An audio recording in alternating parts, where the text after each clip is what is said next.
Blog Talk Radio.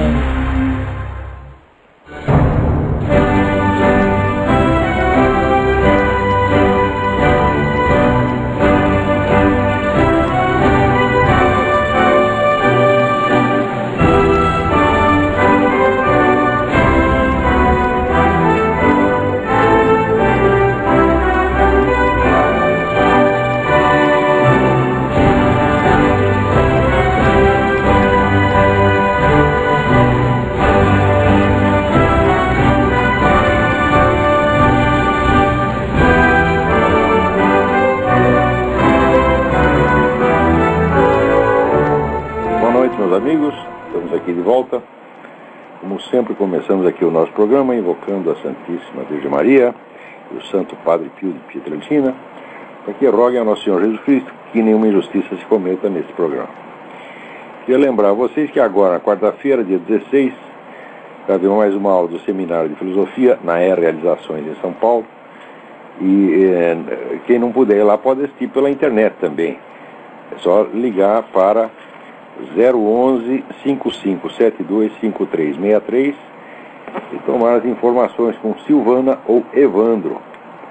Também você pode escrever um e-mail para editora@realizações.com.br. Realizações sem cedilha nem tio. realizações.com.br. E de 29 de setembro a 4 de outubro teremos aqui a nossa série de palestras sobre os métodos da filosofia. 29 de setembro a 4 de outubro, aqui em Colonial Heights, Virgínia, Estados Unidos.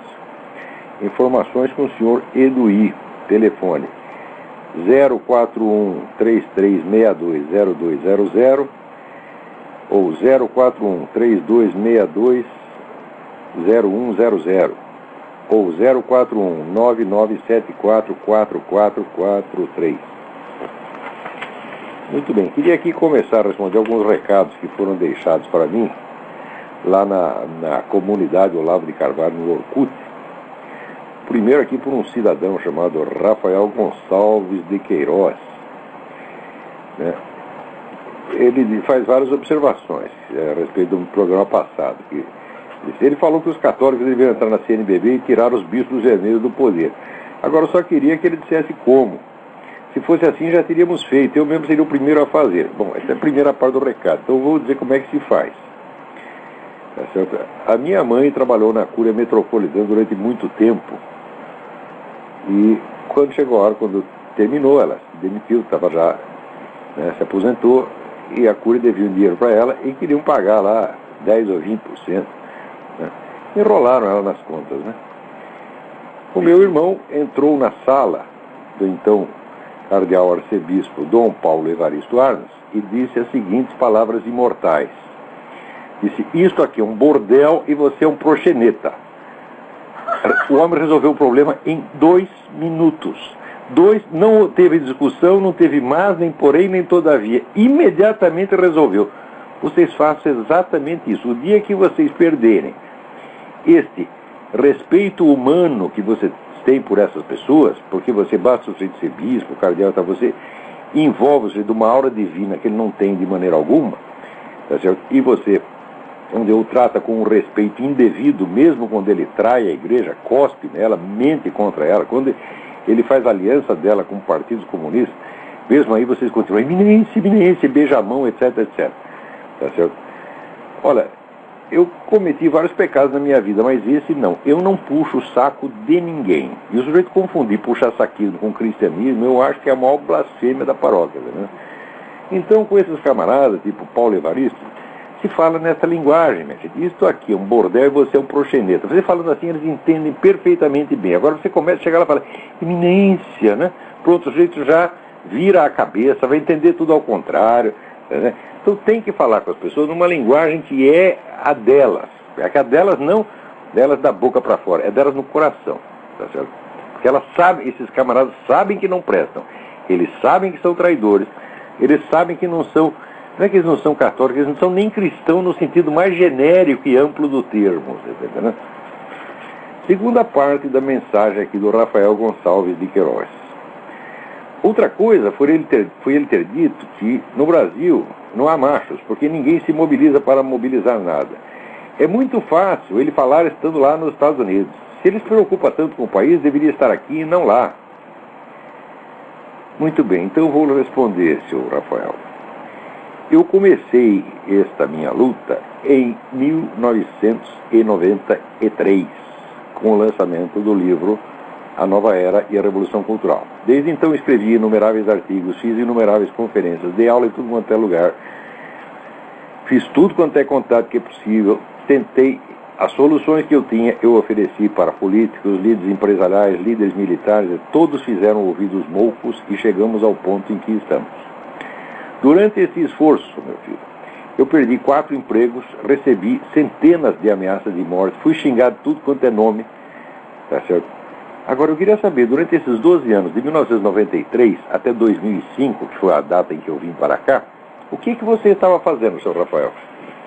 Eu sei o que você estava fazendo. Você estava lá na casa da sua mamãe, bem protegidinho, tá certo? Sem fazer coisíssima nenhuma. E agora fica dizendo que eu deveria estar aí para agir, que é muito fácil eu falar daqui dos Estados Unidos. Olha, tudo que dava para fazer no Brasil durante 12 anos eu fiz. E se eu vim para cá, eu sei por que eu vim. É porque eu acho não tenho certeza, tá certo, de que toda a política brasileira é conduzida do exterior.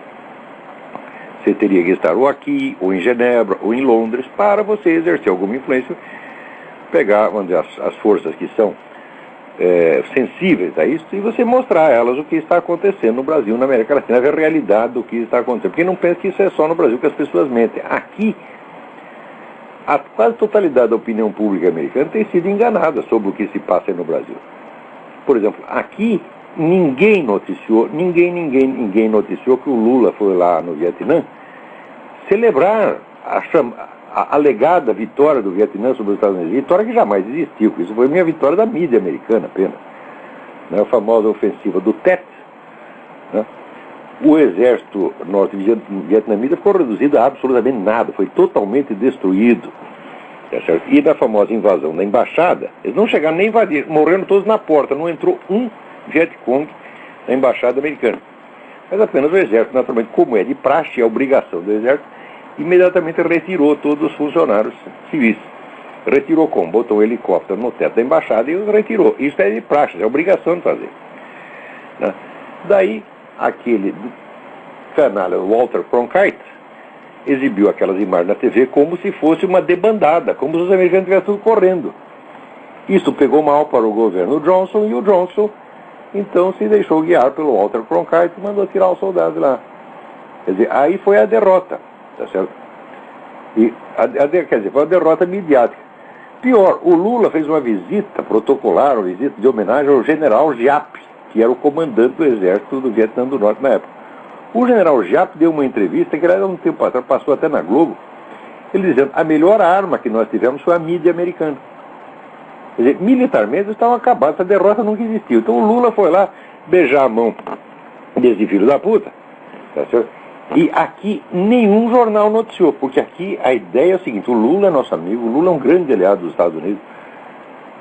Essa é uma mentira, evidentemente, propagada por pessoas a quem isso interessa. A quem isso interessa é esse grupo globalista. Rockefeller, George Soros, essa gente toda.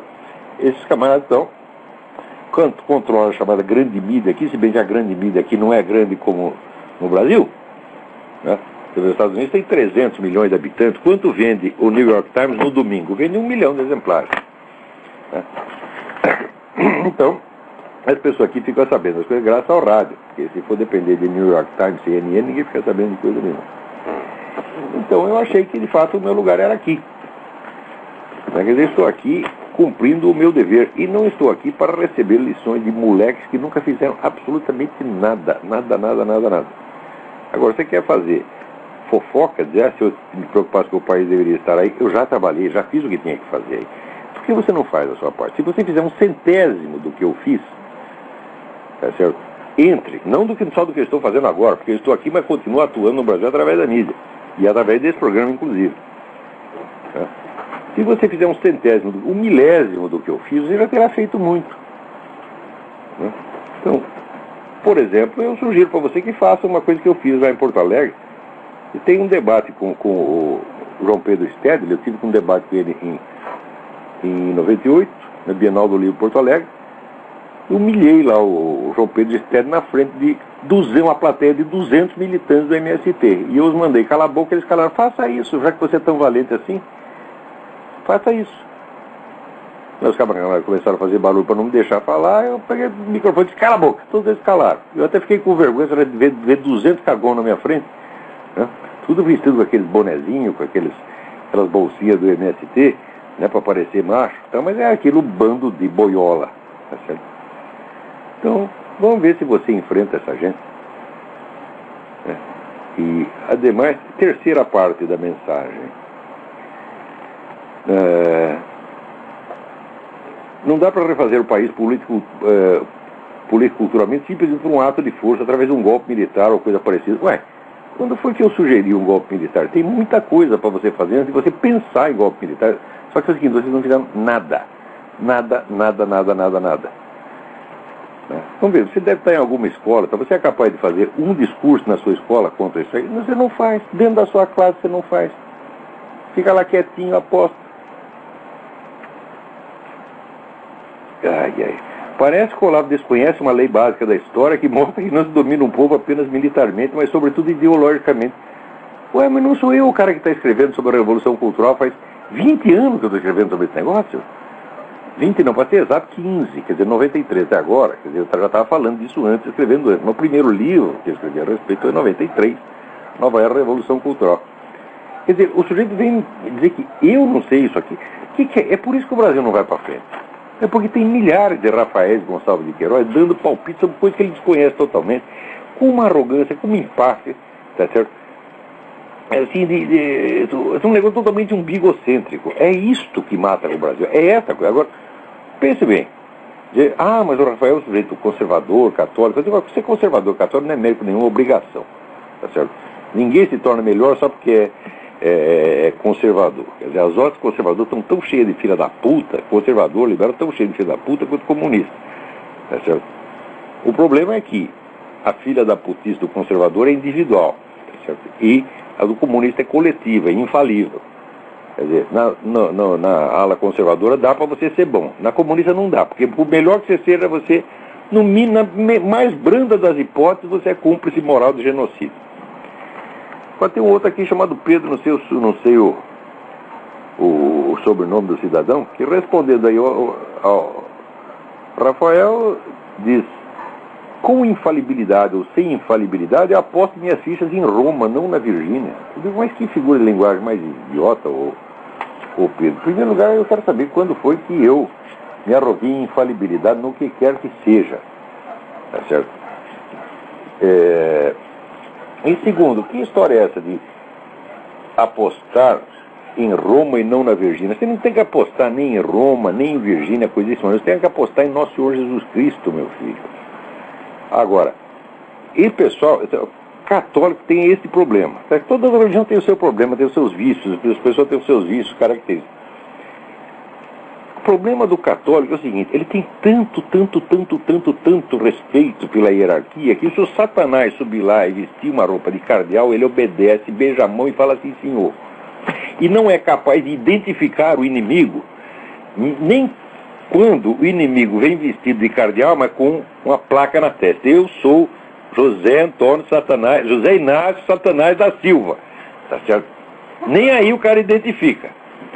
Quer dizer que quando mandaram fazer diálogo com os marxistas, foi a maior promoção do marxismo que já houve na história do Ocidente, foi o diálogo da igreja. Manda fazer isso, o senhor diz, sim senhor eminência, vai lá e beija a mão. Sabe o que é para dizer para o cardeal? Olha, o cardeal, com todo respeito, o senhor vai tomar no cu. Eu não vou fazer isto, não. Porque eu não negocio com inimigos de Nosso Senhor Jesus Cristo. Eu negocio com pecador, com puta, com viado, com proxeneta, com traficante. Mas com o inimigo, Nosso Senhor Jesus Cristo, não negocio. Não negocio, não quero diálogo. Não tem diálogo com Satanás. Ora, porra. Havia já a sentença do Papa Leão XIII dizendo que o comunismo é satânico. Ponto final. Depois disso você vai querer diálogo? Né? Agora, veja que coisa.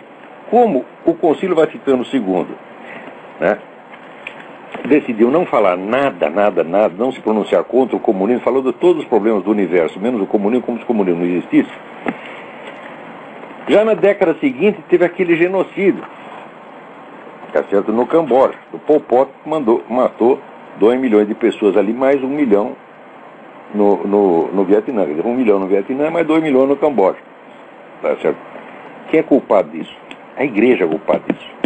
Roma, essa Roma que você vai lá, lambe o pé, Roma foi culpada disso. Roma matou essa gente. Porque o silêncio da igreja permitiu que na década seguinte o comunismo voltasse a crescer. O comunismo era para ter sido estrangulado já na década de 50. Muita gente foi culpada disso. Aqui, gente do governo foi culpada. Tá certo? Porque aqui também tem muita gente boa querendo agir drasticamente contra o comunismo. E foram boicotados, foram traídos, foram esfaqueados pelas costas. Tá certo? Então todos esses que contribuíram para isso, inclusive esses cardeais todos, né? Todos são culpados disso. Agora você quer segui-los? Siga. Eu não sigo ninguém, nem de Roma, nem da Igreja. Nosso Senhor Jesus Cristo, meu filho. Outra coisa. Você sabia que Nosso Senhor Jesus Cristo está vivo? Você sabia que Nosso Senhor Jesus Cristo está presente? Você sabia que Nosso Senhor Jesus Cristo fala? Você sabia que Nosso Senhor Jesus Cristo responde? Hã? O que você pedir para Ele, você não tem que pedir para a igreja. A igreja não faz milagre, meu filho. A igreja não faz o paralítico andar. O cardeal, tá certo, não dá visão ao cego. Quem dá é Nosso Senhor Jesus Cristo. E se você quer saber o que é Roma, converse com Nossa Senhora. Veja a profecia de La Salette. Lá, espaço Salette com S-A-L-E-T-T-E. Procura lá a profecia de La Salette, 1840 e pouco. Nossa Senhora já avisou. Tá certo? Que de bispo para cima, todo mundo ia se vender. E se vendeu mesmo. Agora ainda tem gente como você puxando o saco. Porque você não segue Nosso Senhor Jesus Cristo. Você segue cardeal, você segue bispo. Tá certo? Isso aí, meu filho, não é cristianismo, isso aí é igrejismo. Eu sei que a igreja é uma instituição sagrada. E sei que a igreja é infalível. Mas todos aqueles que usurpam a igreja e falam o nome dela, eles não abolem, por isso, a infalibilidade da igreja. A igreja continua infalível por trás deles, por baixo deles. A igreja não fala. E quem está falando em nome da igreja, meu filho, sou eu. Eu sou um pecador, sou um bom filho da puta, não sou bonzinho como você, né? Porque você é aquele garoto santinho, eu sei que você sabe que tem aquela bundinha cheia de talco, né? É limpinho, né? Não fuma, não fala palavrão, não é isso? Né? Você é assim, você é esse tipo do catoliquinho santinho. Eu conheço, ih, meu Deus do céu. Olha, quando eu era criança tinha um desse lá na congregação mariana, né? E eu entrei lá inocentemente com 12 anos e veio o sujeito, né, mexer para cima. Eu era inocente, eu era burrinho, né? Então o sujeito mexer para cima de mim, que o cara queria me comer, eu não entendi, porque eu era burro, eu era de uma inocência que você não imagina. Né? Daí eu contei pro padre, o sujeito fez assim, eu estava apenas achando engraçado aquilo, o padre ficou louco da vida, botou o cara para fora, mas estava cheio desses caras lá, você está entendendo? Não digo que você seja um deles, claro que não estou dizendo nada disso, mas estou dizendo que o estilo, não copie o estilo, porque junto com o estilo vem a mentalidade, meu filho. Você está entendendo? Então, assim, a minha linguagem, né, é a linguagem que eu aprendi em grandes autores cristãos, como Georges Bernanos, Leon Blois, São Bernardo de Clairvaux, tá certo? Esse aí, falava, São Bernardo, dizia assim, olha, os monges aplicados, né, são como os bois que vão na frente puxando arado, e os preguiçosos são como os caras que vêm atrás do boi comendo a bosta deles. Isso falava São Bernardo. Então a gente tem que falar nessa linguagem, meu filho. Tá certo? Então, no caso aqui, quem está falando pela igreja sou eu. Tá certo? Porque já tá na Bíblia. Deus humilha os doutores, humilha os chefões, lá, os cardeais, etc. E pega um louco para falar. O louco sou eu. Entendeu? Vê o louco e fala a verdade. Tá todos os caras sensatos, né? Tem uma moça aí dizendo, vocês conhecem alguém normal que gosta do Olavo? Falo, não, pessoa normal não gosta de mim, só louco gosta de mim. Tá certo? Agora o pessoal normal tá tudo falando 2 mais 2 é 5. Daí chega o louco e diz 2 mais 2 é 4. Eu sempre digo, quem diz 2 mais 2 é 4, falei isso com autoridade divina. Tá certo? Então, o que eu estou falando aqui é mais do que óbvio. Tá certo? E ademais, é isso, não enche o saco. Agora, aqui me escreveu uma carta, Marilza Biggio, escreveu uma carta muito interessante. Olá, me deu vontade de escrever sobre nossos índices de felicidade. Eu me lembro quando era criança, sendo presidente Juscelino, e ainda antes com Getúlio, nossa família ia ao cinema, todas 5 pessoas, pai, mãe, 3 filhos, religiosamente às quintas e domingos, pois os programas mudavam nesses dias. O cinema era barato, claro, mas o importante é o seguinte, no mesmo cinema, pagando o mesmo ingresso, e depois do cinema, no Jardim do Mero, na Praça Seca, ou na Sem Penha, o que víamos eram famílias até maiores que a nossa, de gente bem pobrinha. Sabíamos que eram os pobres por causa da cor e da simplicidade dos trajes. Gente que, apesar da pobreza, ia ao cinema e na praça tomava sorvete, comia pipoca, cachorro quente, bebia Coca-Cola. Eram pobres, mas vestiam-se com esmero, bem banhados e perfumadinhos. As meninas com lacinhos nos cabelos. Eram pobres, mas tinham dignidade e meios para fazer um lazer interessante, cultural, divertido e sem discriminações. Os cinemas eram nas ruas e não nos shoppings, onde só entra quem os seguranças achando que está apresentável, ou seja, que não é pobre. Hoje sabemos bem como vivem os pobres e como se divertem ou não tem diversão nenhuma. A diversão de pobre hoje é cocaína, né? Ou vão para os bailes funk para se perverter, drogar, fazer filhinha. Sabe o que é filhinha? Né? Filhinha fica uma menina pelada assim, vai 40 sujeitos traçando a menina um atrás do outro. Daí chega no médico, o médico pergunta, quem é o pai da criança? Ah, não sei, foi na filhinha. Né? Porque hoje só a droga é barata. O sanduíche do McDonald's com Coca-Cola não sai por menos de R$9. O cinema custa no mínimo 15. E os pobres que vemos hoje estão em farrapos, sujos, degradados. E, claro, jamais na fila do cinema do cachorro-quente. É isso que aí. Antigamente as famílias iam ao centro da cidade se divertir. Hoje elas não podem ir porque serão assaltadas. Alguém ali será morto. Graças a esses canalhas que estão no governo e que protegem bandido, é amiguinho das Farc, é amiguinho do PCC. Você está entendendo? E é por causa disso. Foi isso que acabou com a felicidade no Brasil. Agora, eu me lembro que ainda no tempo da ditadura, né? Como é que dava entre a grana não dá? Como é que dava entre os anos 50 e 60 e até mais tarde durante a ditadura? Na verdade, uma dita mole. E ainda vem o cara dizer que nunca antes nesse país os pobres foram tão favorecidos. Ora, eu me lembro assim, no tempo do Médici, né? Aproximadamente 30% ou 40% da população brasileira que antes vivia na miséria foi inserida no processo econômico, saíram da miséria, arrumaram um emprego e começaram a trabalhar, etc.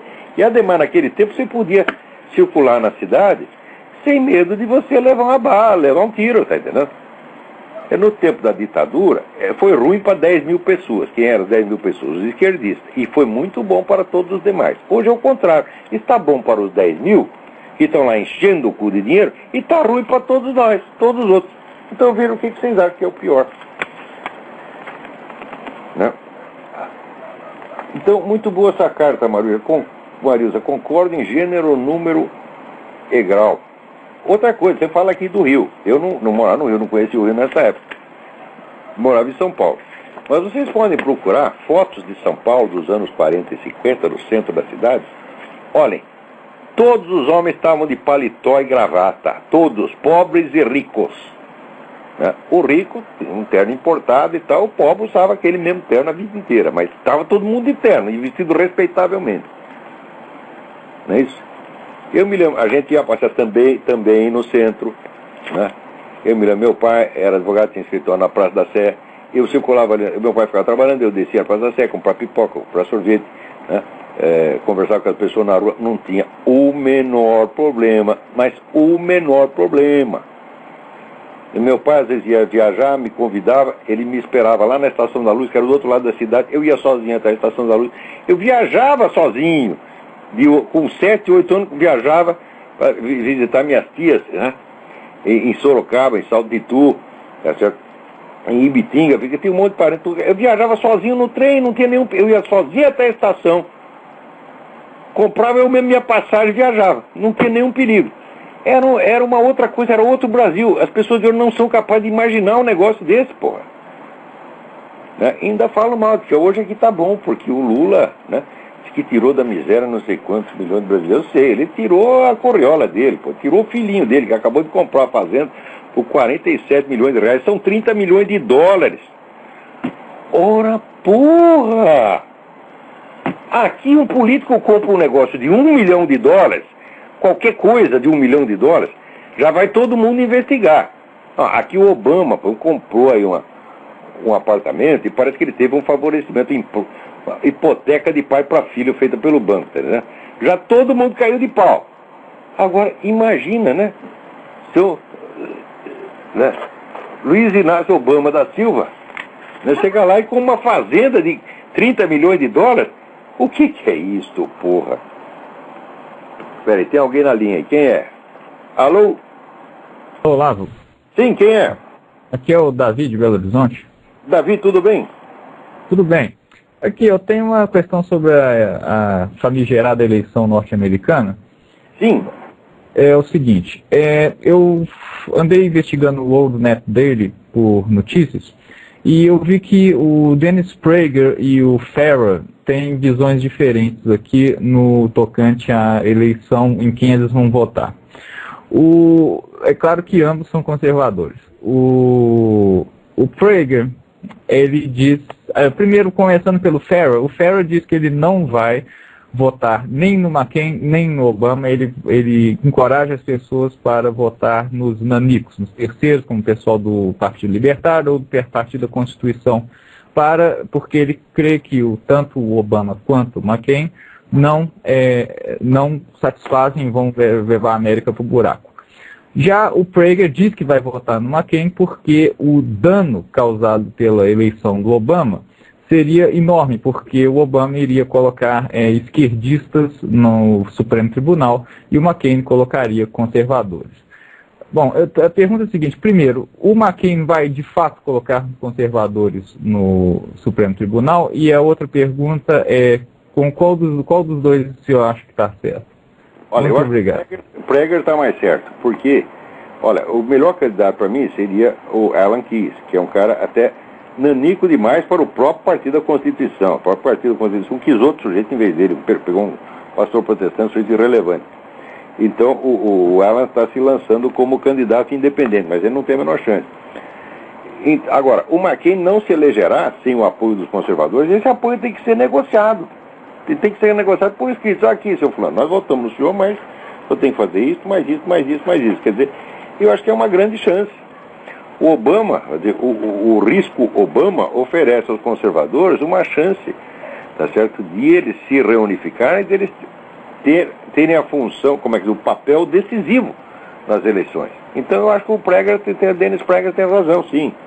Gosto muito do Joseph Farah, mas não posso acompanhá-lo nesse particular. Agora, tudo isso é assim, vocês quando a gente fala de política, esse negócio tudo é incerto, né? A gente aposta numa coisa, mas pode não dar certo, né? Então, mas o McCain vai colocar conservadores no Supremo mesmo? Ele tem que fazer isso. Ele tem que fazer isso. Porque, eu estou falando, ele não consegue se eleger sem apoio conservador. Ele pensou um dia, mas já viu que não pode. Agora, o Obama, eu acho que o mal que o Obama tinha que fazer, já fez. Pelo simples fato de aceitar um cara desse como candidato, quer dizer, vigarista, picareta, mentiroso, sujeito do mais baixo nível que eu já vi, né? Então, aí o que fala o Thomas Sowell? Thomas Sowell é um filósofo, economista aqui, preto, né? Muito mais preto do que o Obama, porque o Obama é semi-preto, né? E o Thomas Sowell não, 100%. E o Thomas Sowell disse o seguinte: olha, o presidente negro vai ter mais dia, menos dia. Para que nós precisamos nos queimar elegendo logo esse filho da puta, porra? Que é isso? Será que nós não temos gente melhor para nos representar? Espera para ter uma chance de pôr um sujeito melhor, né? Então vocês vão se queimar, né? O sujeito vai subir lá, fazer um monte de cagada, e o resultado vai ficar todo mundo com raiva dos pretos por causa do Obama. Você acha que vale a pena o risco? É claro que não. Porque o Obama, tudo o que ele prometeu fazer é ruim.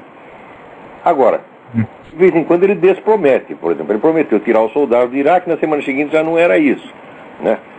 Disse que era a favor do desarmamento civil. Quando a Suprema Corte baixou a lei que limitava a arma em Washington, ele já, Mark DePress, não quis ficar contra a Suprema Corte, falou: isso é muito bom, isso é constitucional, etc. Quer dizer, um sujeito que não dá para... Se fizer uma pesquisa aqui, assim, Obama é liberal aqui quer dizer esquerdista. Liberal, conservativo, ou ele é flip-flop. Flip-flop é o que vai para a direita e para a esquerda, você vai conforme o vento. 80% votou que ele era flip-flop. Quer dizer, todo mundo percebe que o Obama é o Macunaíma, é o herói sem nenhum caráter, você está entendendo? E o Obama já começou a cair na pesquisa, porque o sujeito não pode trapacear tanto assim. É claro, sempre tem aquela margem de esquerdista fanático que vota no Obama, mesmo que o Obama entre lá e estupre a mãe dele na frente dele, você ainda vai votar em Obama. Porque é tudo pela causa. Só ele, vai sobrar só esse. Tá certo? O Prager disse que, apesar dos últimos presidentes terem sido liberals, o Obama seria o primeiro esquerdista, mesmo, leftist mesmo. O Obama é mesmo, Obama é a favor do Fidel Castro, é a favor de tudo que não presta. Quer dizer, não digo pela... No Brasil, todo mundo comenta o Obama pelos discursos dele. Eu digo, isso é uma coisa assim, jornalisticamente é tão primário, que não podem fazer isso por erro, tá certo? Fazer de má intenção mesmo, é mentira. Você não pode julgar um candidato pelos seus discursos, você tem que julgar pelos seus compromissos reais. Quais são os grupos a que ele pertence, quem é que o apoia, quem dá dinheiro para a candidatura dele, tá certo? Quando você vai ver isso, meu Deus do céu, o Obama é o Nikita Khrushchev, porra, é o Fidel Castro ser candidato a presidente, é o Yasser Arafat querer ser presidente dos Estados Unidos. A revista New Yorker, ela criou um bafafá aqui, porque botou uma cara. New York não é uma revista conservadora, New York é centro-esquerda. Mesmo New York botou uma capa que parece estar o Obama vestido de árabe, com um turbante na cabeça, né? E a mulher dele vestida de terrorista, com a metralhadora nas costas. O Obama ficou puto da vida. Mas essa já é a fama que tá, para sair isso no New Yorker, quer dizer que já deu bandeira, todo mundo já percebeu. E imediatamente, da semana passada para cá, o Obama já começou a cair nas pesquisas. Começou a cair sem que o McCain fizesse nada, porque o McCain não fez nada, não falou nada, não fez campanha, não escolheu o vice-presidente, não fez porra nenhuma até agora. Quer dizer, o Obama está batendo em si mesmo. Outra coisa que o Prager diz que o Obama tem gente achando que a eleição do Obama geraria um choque de esquerda no país e que aí o pessoal iria para direita depois desse choque. Bom, eu achei isso do Lula em 2002. Mas não vai, olha, mas é tal negócio, é mesmo que você subir no ringue, você dizer, não, é bom eu ir lá apanhar bastante, porque daí eu fico com raiva, daí eu vou querer bater no cara. Eu digo, mas se você não quer bater, por que você subiu lá? Para que tem que apanhar primeiro? Né? Além disso, se você apanha, você já está enfraquecido. O negócio é fazer que nem o Mike Tyson, não dava tempo dele apanhar, ele já subia e começava dando porrada. É assim que se faz, dá a porrada primeiro. Exato. Muito obrigado. Jovem era brigão, tem muita briga. Eu sei o seguinte, quem bater primeiro tem 90% da chance. Eu já entrei em muita briga, já apanhei, já bati, já fiz tudo. Se eu era o primeiro a bater, eu levava vantagem. Se eu era o segundo, pronto, apanhava. Então não é para... Podendo, olha, vou te dar um conselho. Podendo não se fuder, não faça isso. Pois é. É que eu digo aqui que eu achei isso do choque de esquerda, eu achei isso do Lula em 2002. E tá aí, né?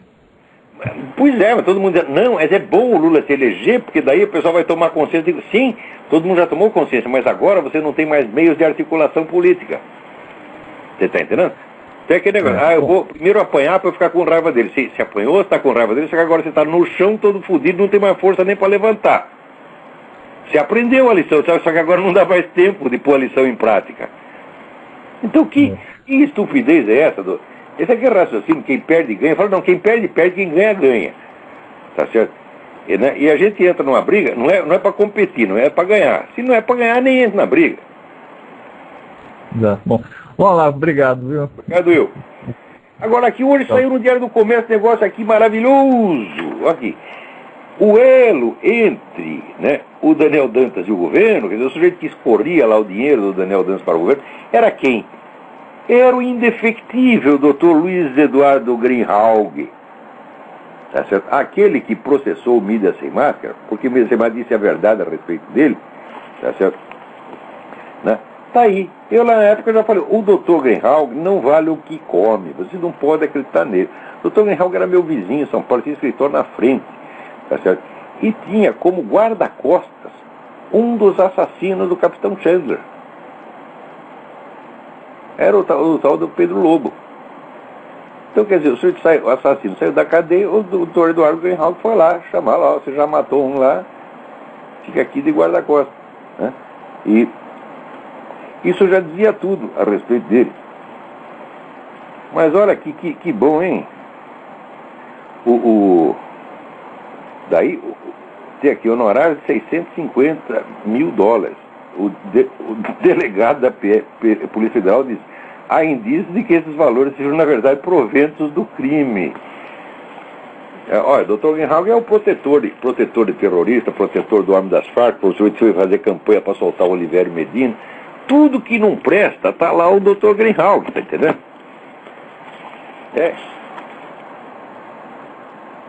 Alô? Quem está na linha? Alô? Alô, Olavo? Sim, quem é? É Vinícius de Curitiba? Vinícius, tudo bem? Tudo bem, Olavo. Olavo, eu estava começando a fazer um estudo sobre maçonaria. Sim. E eu me deparei com um site aqui onde diz que a maçonaria, ela possui duas organizações, né? Uma visível, que é a fraternidade normal, e uma fraternidade dentro dessa fraternidade. Onde esse site acusa essa de... Uma não, tem 50. De... Do século XVIII, tá certo? É. Mas a principal coisa que queriam fazer a revolução, um golpe de Estado, quer dizer, a primeira coisa, se infiltrar na maçonaria e criar a maçonaria dentro da maçonaria. Uhum. Os famosos Illuminati fizeram isso. Tem o famoso livro aqui do John Robinson, Proofs of a Conspiracy. O cara é um grão-mestre maçom, ele viu que os caras tinham formado outra maçonaria lá dentro, que os maçons não sabiam. E escreveu esse livro, que é um clássico, tem que ler. Tá? Então o pessoal que acha que maçonaria controla tudo, fala: olha, meu filho, pelo que eu estudei, eu não sou maçom, não sou nem maçom nem anti-maçom. Mas, pelo que eu estudei, a maçonaria não controla nem ela mesma. Aquilo lá é um saco de gato. Aquilo lá é um negócio perigoso, porque você veja, uma loja não sabe o que está fazendo na outra. Então o sujeito lá dentro inventou a conspiração, diga, para descobrir isso leva 40 anos. Uhum. Mas então, o que me chamou a atenção... Toda a teoria que fale sobre a maçonaria como um todo, a teoria já está errada. Uhum. Já está errada. Por exemplo, tem a pessoa que acha que, não, a maçonaria é uma força eminentemente anticristã. Eu digo, olha, não é possível que uma força eminentemente anticristã tenha criado o país mais cristão do universo. Isso não é possível. Isso aí, só se eles são todos loucos, né? Os camaradas dizem: vamos destruir o cristianismo. O que faz? Dá uma Bíblia para cada um, manda todo mundo rezar. É assim? O que é isso, porra? Então, os Founding Fathers aqui eram todos cristãos. Você não tinha um anticristão. Tá certo? O famoso livro do Benjamin Morris, quer dizer, A Natureza Cristã das Instituições dos Estados Unidos, aquele livro não deixa margem à dúvida. Os fundadores eram todos maçons e eram todos cristãos e fizeram um país inspirado na Bíblia. Então como é que tu vai dizer que a maçonaria é uma força anticristã? Pode ser que a maçonaria francesa, a maçonaria europeia seja isso. E é mesmo, a atuação de grandes líderes maçônicos contra a igreja foi uma vergonha na Europa. Agora, eu não vejo como fazer uma generalização. Não cabe. De tudo que eu estudei, não dá para tirar uma conclusão geral. É que tem uma parte no artigo aqui que fala que essa parte invisível tem já aquelas alianças com Satanás e ganho de poder, como libertação, etc. Olha, presta atenção. Tem cara que diz assim, não, os grão-mestres maçons, eles criaram uma organização secreta lá dentro, que é satânica, e tem uma maçonaria boazinha para fora. Eu digo, mas se for eles mesmo que criaram, eles não a teriam denunciado, como o John Robinson denunciou, porra. Uhum. Você está entendendo? Certo. Eu acho que assim, esse assunto é gravíssimo, ele tem que ser estudado com muita seriedade, tá certo? Mas, olha, quanto mais estudo, eu mais vejo que, vamos dizer, as teorias da conspiração, que são antimaçônicas de modo geral, assim, de modo genérico, elas estão erradas, elas estão exagerando. Mas, por outro lado, existe esse elemento revolucionário satânico dentro da maçonaria, sim. E a maçonaria não tem controle sobre isso, ninguém tem controle. Entendi. Então, essa revolução desse movimento satânico, ela existe sim dentro da maçonaria, sendo de uma loja ou outra, seja de um país ou outro. Claro, existe sim, como existe dentro da Igreja Católica, pô. Claro.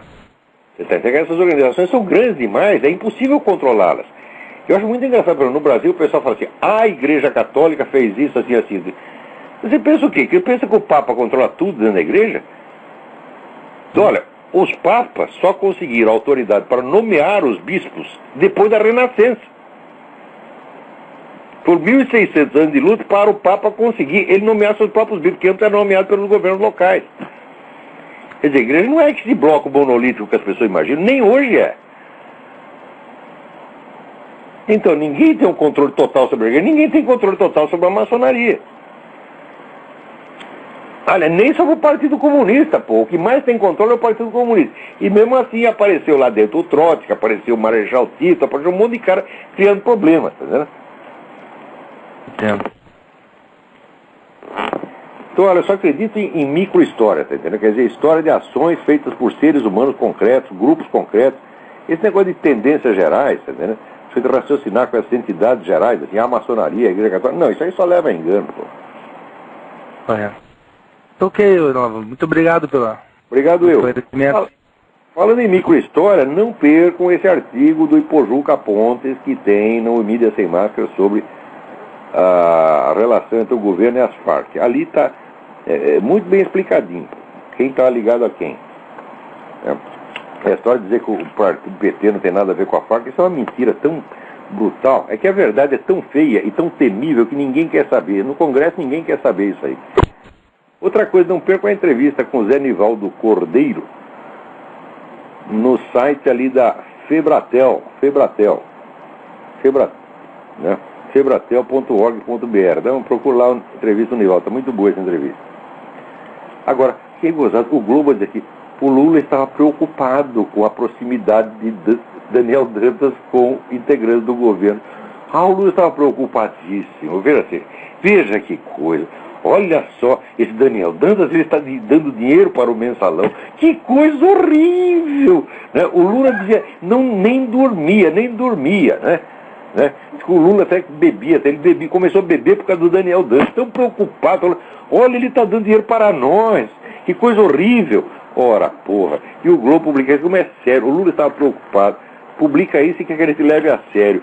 Puta merda! Não há saco humano. Agora, aqui, o Sérgio Janine pergunta assim, lá no Orkut, né? Sabe-se que Etienne Gilson é um dos maiores filósofos católicos do século XX, um grande tomista que lutou bravamente contra o comunismo. Além disso, está completamente entre os 5 maiores medievalistas do século passado. Por que o Olavo nunca o cita? Será que tem alguma restrição? Meu filho, eu nunca cito Etienne Gilson, porque eu também nunca cito a Enciclopédia Britânica, tá entendendo? É uma coisa tão óbvia. Todo mundo que aprendeu alguma coisa de filosofia medieval aprendeu com Etienne Gilson, tá certo? Eu também, tá certo? E não posso ter restrição nenhuma. Etienne Gilson é um grande historiador da filosofia, tá certo? E um grande fiel também, uma alma cristã. O maior respeito do Etienne Gilson. Eu não citei por acaso. Eu acho que a maioria dos autores existentes eu jamais citei.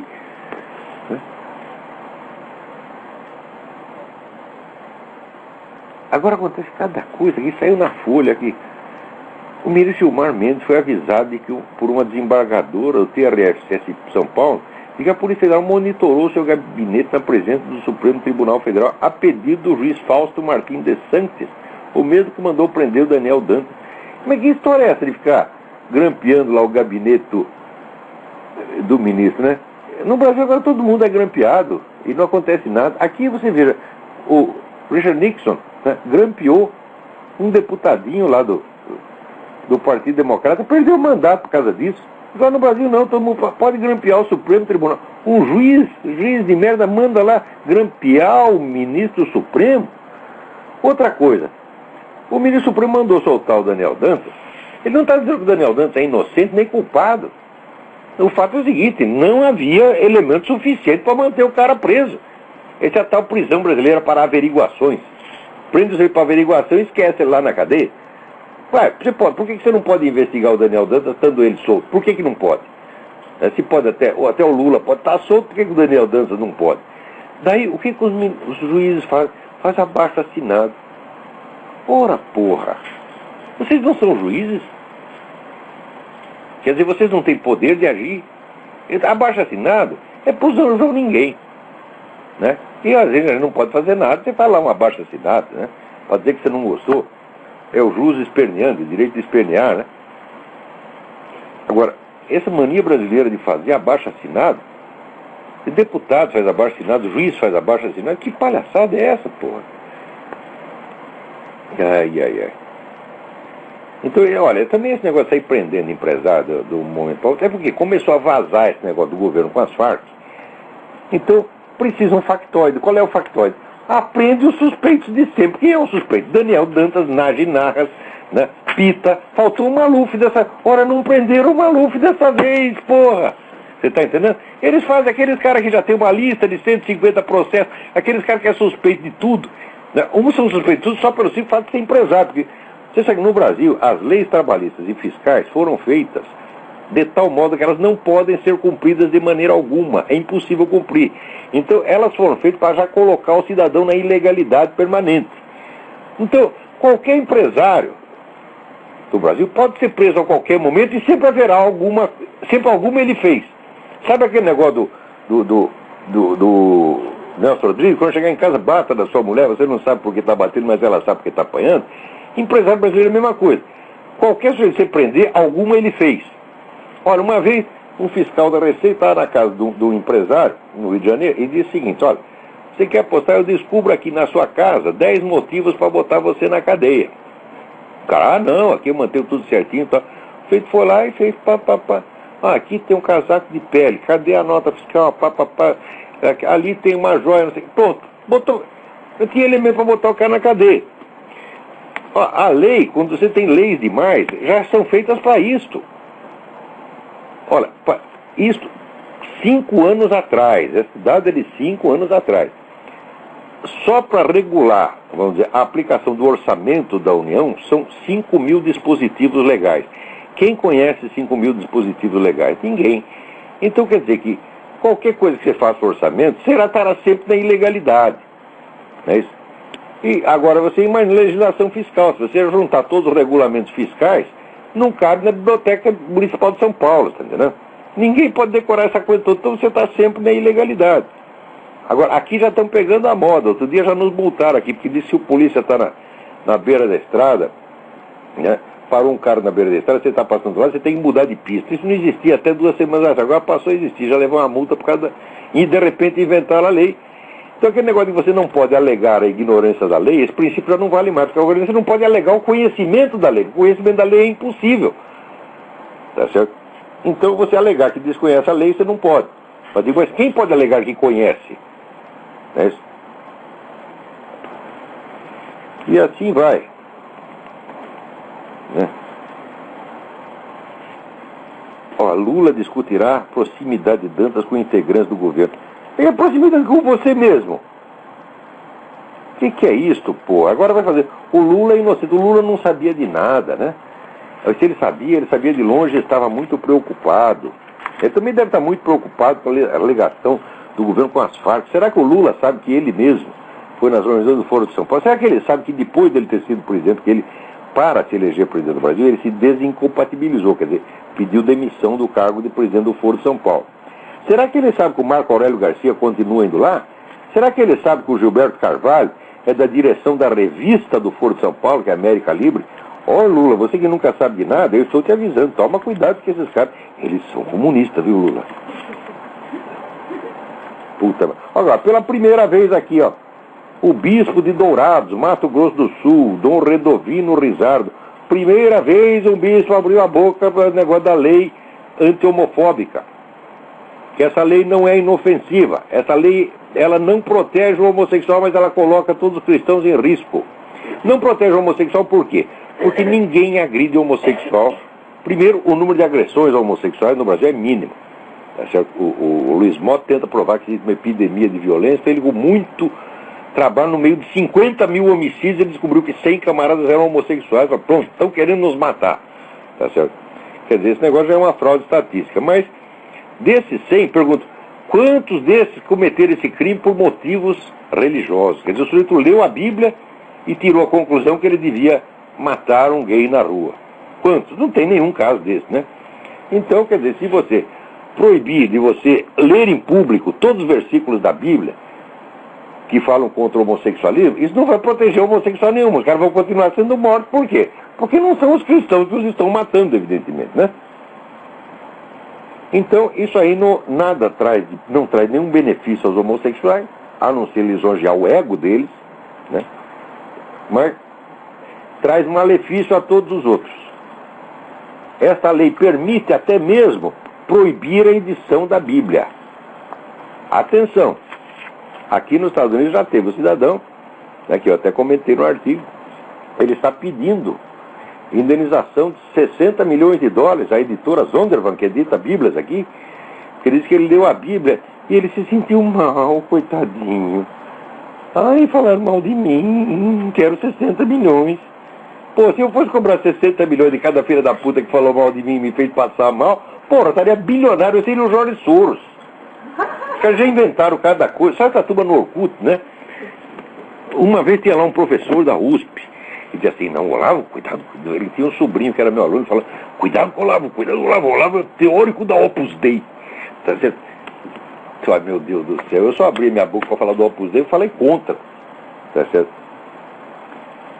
Não quer dizer que não tenha gente boa, lá tem muita gente boa no Opus Dei, mas eu acho que eles são muito fracos. Eles são muito boiola, não tomam posição firme. Tá certo? Quando tomam, sempre tem que dar um agradinho no outro lado. Eu não gosto dessas coisas, não. Para mim é pão, queijo. Né? Aí é que nem a dupla César e Paulinho. Vocês já ouviram César e Paulinho? Não ouviram? Pô, mas que falta de cultura, minha gente.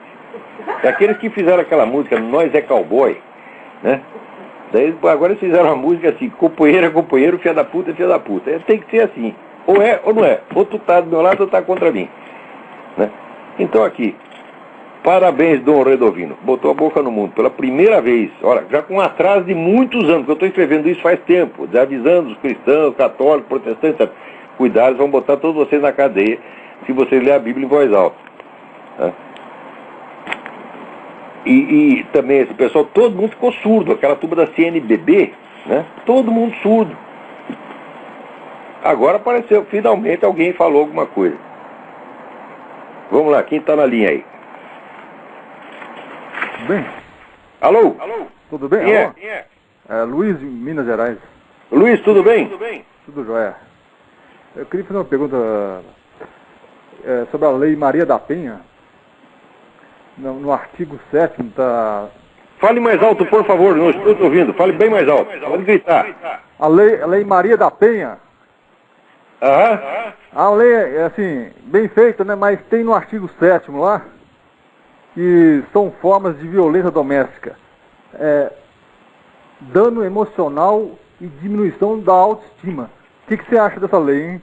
Eu acho o seguinte, eu acho que esses deputados, eles foram informados de que as mães deles estavam sabendo o que eles estavam fazendo. E eles, com medo de levar umas palmadas na bunda, falaram, não, vamos votar uma lei que proíba. E eu acho que eles fizeram isso em causa própria, tá entendendo? Estão defendendo a sua própria bunda para não levar umas palmadas das mães. Então você, né, não pode dar uma palmada na bunda do filho, você não pode, né, dar uma bronca nele, porque se ele levar uma bronca e dizer, eu fui emocionalmente prejudicado, eu quero indenização do meu pai. Quer dizer, isso aí, um governo que permite uma coisa dessa, que se intromete nas relações entre pai e filho dessa maneira, isso é um governo de canalha, de filho da puta. Vocês não entenderam ainda, porra? Isso é tudo estelionatário, ladrão, narcotraficante, assassino, bandido. Quer dizer, olha, esse partido, por exemplo, governando, não explicou até hoje o caso do Celso Daniel. Morreu o Celso Daniel, já morreu 9 testemunhas do processo, ela desaparece do dia para a noite, né? E vão dizer, isso foi um crime comum, isso aí não tem nada a ver com isso. Quem diz isso? O senhor Greenhalgh, esse mesmo que era o dinheiro duto do Daniel Dantas. Como é que vai acreditar nesse cara, porra? Quer dizer, agora, esse Congresso aí também não vale o que come, porra.